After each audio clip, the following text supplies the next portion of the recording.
7h22, estamos de volta com Hora Geral. Teve uma telespectadora que ligou, eu acho que eu falei muito rápido, ela não entendeu, ela falou assim, mas foi o César Pinguim mesmo? Foi. O nosso amigo César Pinguim, ele faleceu no domingo, né, Fabiano? Foi no domingo pela manhã. E o César Pinguim, além de compositor, ele, junto com o meu amigo Geraldo Perotti, foram os autores da música tema da abertura do programa do Armando Gomes, o Esporte por Esporte, né? Não é o Manduca Tá no Ar, essa daí já é uma nova versão. Como é? A bola rola, leve solta por aqui, essa aí. Ele foi o autor, junto com o Geraldo Perotti, meu grande amigo César Pinguim. Além de compositor, apresentava programas de samba, radialista, assim como eu sou, desde 1986. E é triste que a gente acaba perdendo pessoas tão importantes que contribuem com o rádio, esse veículo tão imediato, por mais que nós tenhamos tecnologia de ponta em pleno século XXI, né?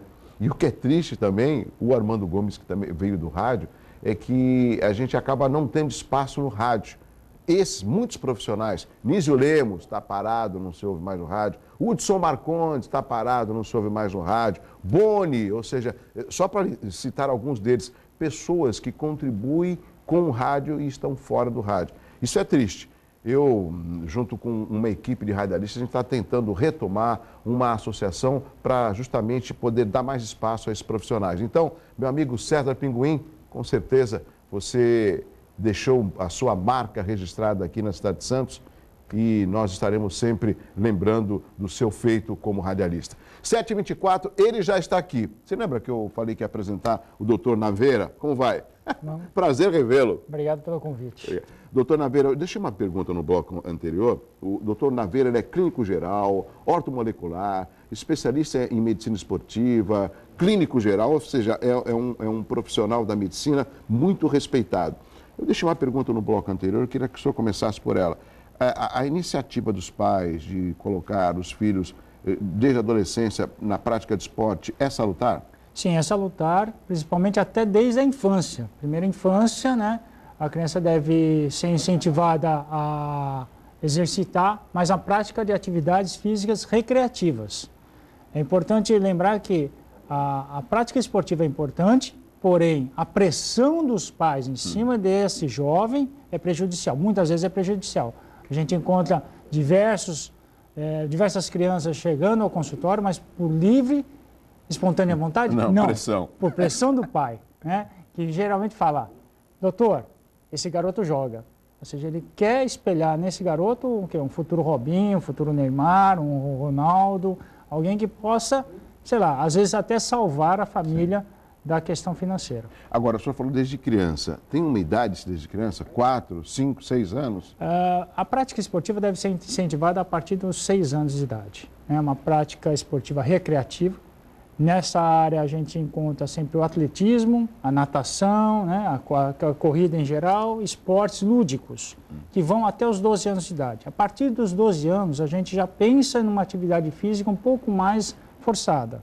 A ginástica rítmica, o próprio basquete, o futsal, a questão da natação novamente e outros esportes como tênis de mesa, tênis de campo.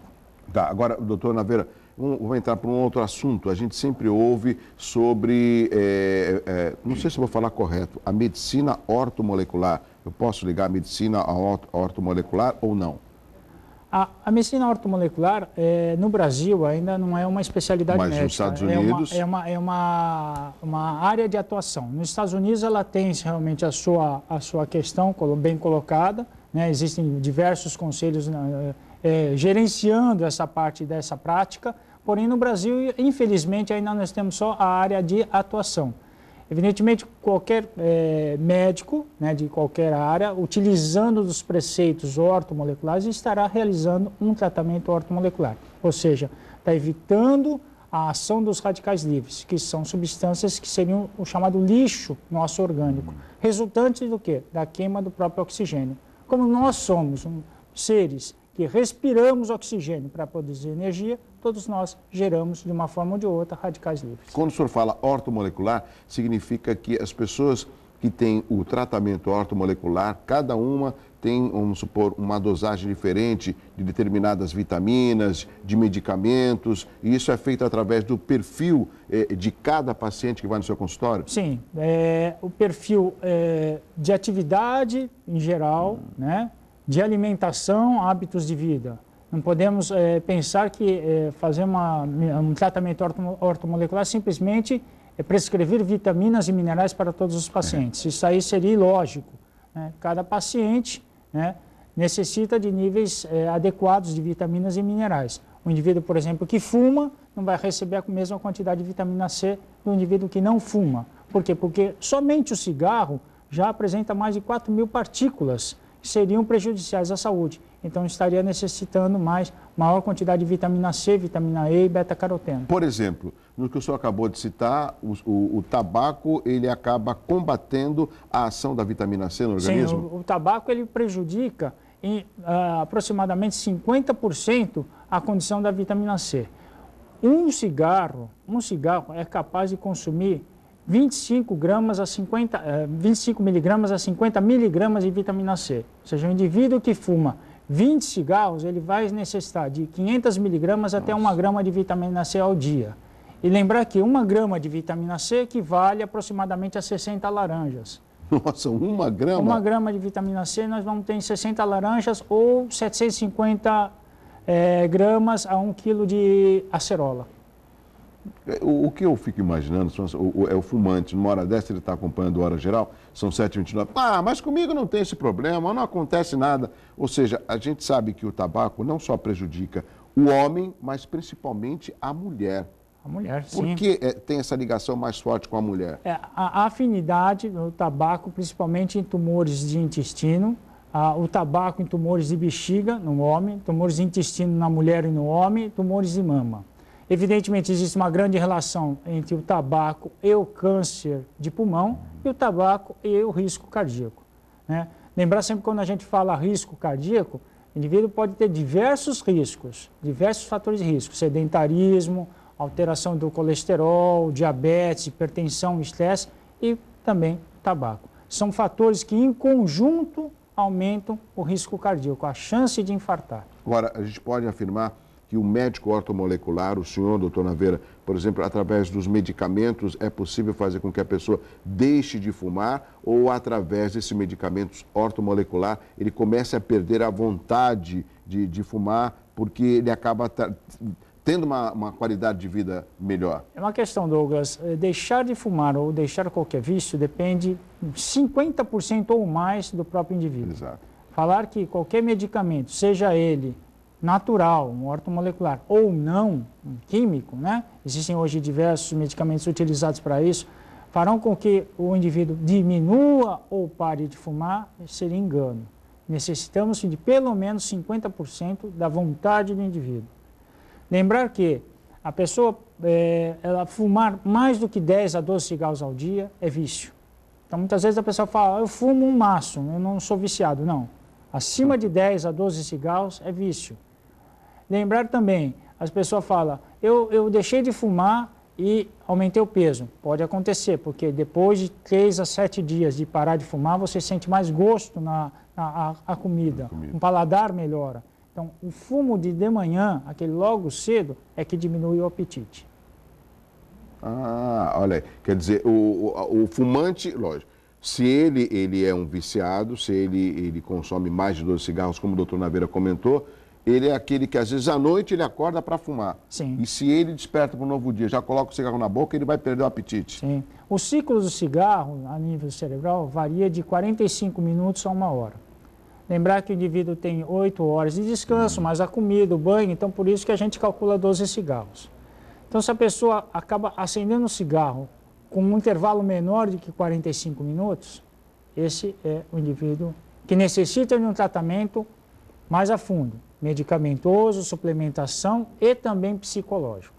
São 7h31, estamos conversando com o doutor Naveira, 3041-6777, doutor Naveira, o João Santos do Guarujá Qual a diferença entre o médico homeopata e o ortomolecular? São preceitos. A homeopatia, né, são pequenas doses, doses em que você desencadeia ou estimula uma doença, ou seja, você dá uma substância que vai aumentar, por exemplo, a temperatura e o organismo vai combater diminuindo a temperatura. Já a ortomolecular foram utilizados o quê? Os preceitos seguidos por um químico chamado Linus Pauling, né? Procurar bloquear os chamados radicais livres. Que a gente vê que nas células nós temos a área externa do nosso átomo, da nossa molécula. Ele tem alguns pontos de energia. Quando esses pontos de energia não estão pareados, ou seja, não estão impares, nós temos um chamado radical livre. Esse radical livre é instável, que pode levar a lesões de algumas moléculas. Por isso, a gente utiliza algumas vitaminas já conhecidas do nosso corpo e algumas que nós não produzimos, por exemplo, a vitamina C. O cachorro produz, o ser humano não produz vitamina C. Então, nós precisamos utilizar da alimentação para poder bloquear os chamados radicais livres. Ah, mas eu tomo todo dia suco de laranja, doutor, então eu estou cheio de vitamina. Tem relação isso ou não? Um pouco, sim. Eu acho que o suco de laranja é importante, porém, lembrar que o suco de laranja é rico em vitamina C. Nós devemos ter as outras vitaminas também, sim, porque em conjunto nós vamos promover um bem-estar ao nosso organismo. Mas, doutor, sabe o que eu faço? Eu acordo cedo, já deixo um suco de laranja pronto numa jarra, fica na geladeira e quando eu chego à noite ainda tomo aquele mesmo suco. Tem a mesma função? Não, não tem a mesma função. Você já perdeu a quantidade de vitamina C, a vitamina C é altamente instável à luz, né? Então, se você fizer um suco de laranja em 30 minutos, deve ser tomado. Isso aí a gente já lembra desde a época da pediatria, né? Fazer um suco fresco para fornecer ao seu bebê. E, além disso, a ação do metal pode também levar a uma oxidação, você perde a questão antioxidante, né? Existe a questão de vitamina C em si e a questão antioxidante dessa vitamina C. Você perde essa ação. Muito bem, doutor Naveira. Tem pergunta chegando. A Ana Cláudia José Menino, aqui de Santos. Por que substâncias como a anfepramona e fenproporex foram proibidas? E eu já vou incluir uma minha. E a sibutramina? Bom, essas substâncias que ela acabou de citar são substâncias anorexígenas, ou seja, substâncias que foram criadas para inibir o apetite. Na verdade, quando elas foram criadas, foram para estimular a vigília aos soldados durante a guerra. Verificaram que esses soldados, além de ficarem acordados, diminuíram o apetite, então passaram a ser utilizadas para combater o apetite. Houve, infelizmente, uma banalização, né? Foram muitos médicos que não estavam credenciados ou orientados na questão do fornecimento da prescrição, estavam prescrevendo a rodo, chamado a rodo, essa medicação. Outros pacientes estavam comprando no mercado negro e começaram a haver efeitos colaterais. A vigilância sanitária sabiamente interviu, porém, em conjunto também a sibutramina. A sibutramina é um sacetógeno, é um medicamento também para inibidor de apetite, porém ele age de uma outra forma. Ele estimula a adrenalina e recaptura a serotonina, ou seja, dá um bem-estar. A pessoa sente uma plenitude, uma satisfação e para de comer. Funciona em alguns casos, nem em todos os casos. As pessoas hipertensas não podem utilizar a sibutramina e para ser prescrita a sibutramina necessita preencher um termo, né, de prescrição dessa droga, em que o paciente, conjuntamente com o médico e o farmacêutico, devem assinar. Doutor Naveira, uma outra preocupação, a gente sabe que nos dias de hoje a cobrança é tanta e as doenças elas afloram muito mais rapidamente. E a gente vê o grande número de pessoas com síndrome do pânico, pessoas com problema cardíaco, pessoas estressadas. A gente vê também o grande consumo de ansiolíticos, de antidepressivos. Que prejuízo esses medicamentos ao longo do tempo pode provocar nos homens e também nas mulheres? Bom, você vê, Douglas, você acabou de falar uma série de circunstâncias do mundo moderno. Do mundo moderno, né? Basicamente é a questão produzir, pressão ao produzir, gerando estresse, esse estresse, ansiedade, dificuldade em dormir. Muitas vezes a pessoa não se alimenta bem, tem uma hipoglicemia, essa hipoglicemia leva a tontura, mal-estar, taquicardia, ela já associa o que é um pânico. Uma grande parte das vezes o pânico inicia-se dessa forma e ela começa a entrar nesse círculo. Evidentemente, o uso abusivo de ansiolíticos é prejudicial. Porém, em muitos casos de fases agudas, a associação de antidepressivos com ansiolítico ainda é a norma geral, ainda é o protocolo mundial a ser utilizado. Agora, além desses medicamentos que o senhor citou, a prática esportiva minimizaria o uso desses remédios? Sim, porque a prática esportiva, seja aqui na Baixada Santista, a caminhada, a corrida, qualquer atividade de água, de quadra, vai estimular o quê? A chamada endorfina. A endorfina é uma substância, um neurotransmissor que está no nosso cérebro, que é produzida em momentos de alegria, em momentos de atividade física. Chocolate produz endorfina, amor produz endorfina e uma boa comida produz endorfina. Então, muitas vezes, você comer um grande prato, comer um prato delicioso, verificar, assim, estar uma conversa com seus amigos, né, e presente numa refeição, te dá bem-estar, te acalma, te alivia. Muitas vezes agora no vestibular, os vestibulantes utilizam muito o quê? Chocolate durante a prova. Por quê? Porque ele diminui o nível de estresse, além de fornecer caloria para o cérebro. Mas é bom você explicar para os telespectadores para ir devagar com o chocolate. Sim, com certeza. Não o pessoal ficar consumindo de manhã, tarde e à noite. É preferível fazer uma atividade física. Verdade. Doutor Naveira, eu tenho que chamar o intervalo, mas eu só quero terminar esse assunto que eu acho importante. O senhor falou de bem-estar. E com relação ao bem-estar, a gente observa o aumento da longevidade, principalmente na cidade aqui de Santos. Se depara com pessoas. Outro dia eu encontrei com um senhor no supermercado e ele conversando e tudo mais, eu falei, desculpa, deixa eu perguntar a sua idade. Eu estou com 94. E ele fazendo as compras. Fazendo as compras. O que significa? Essa longevidade com qualidade de vida, ela é importante esse cuidado agora para quem está com 30, 40, 50 anos, para tentar chegar aos 90, talvez aos 100? Sim, com certeza. A prevenção se inicia aos 25, 30 anos de idade. E a partir já dos 45, que é uma faixa de mudança hormonal, tanto no homem quanto na mulher, nós devemos estar mais atentos para poder alcançar o quê? Os seus 90, 95 anos. E o senhor citou algo importante. Não são mais as mulheres que têm um problema hormonal do que os homens, ou os homens também têm? Os homens também têm. A andropausa é que a menopausa, ela vem todo com um lado folclórico, existe um lado florido na questão da menopausa, né? A mulher se queixa mais. Mas hoje a gente tem escutado... O climatério seria pós-menopausa ou não? O climatério é uma fase que varia desde a pré-menopausa, perimenopausa e menopausa. A menopausa é a cessão, a parada da menstruação, 12 meses. Ou seja, a mulher parou de menstruar, está 12 meses sem menstruar, a última menstruação dela foi a chamada menopausa. Certo. O homem tem a questão da andropausa, da diminuição do hormônio masculino. E tem sido uma queixa agora frequente no consultório. Diminuição do pelo corporal, diminuição da virilidade, diminuição da massa muscular, né? Aumento do risco cardíaco, aumento daquele volume abdominal, a barriguinha, flacidez, diminuição da memória. E isso tudo acaba acarretando até, me corrija, a pessoa ela se desloca, ela fica mais arredia, ela fica em casa, ela não está junto com a família. A andropausa no homem causa uma questão muito séria, irritabilidade. Por quê? Porque o homem ele acaba tendo aquela mentalidade de estar sempre produzindo.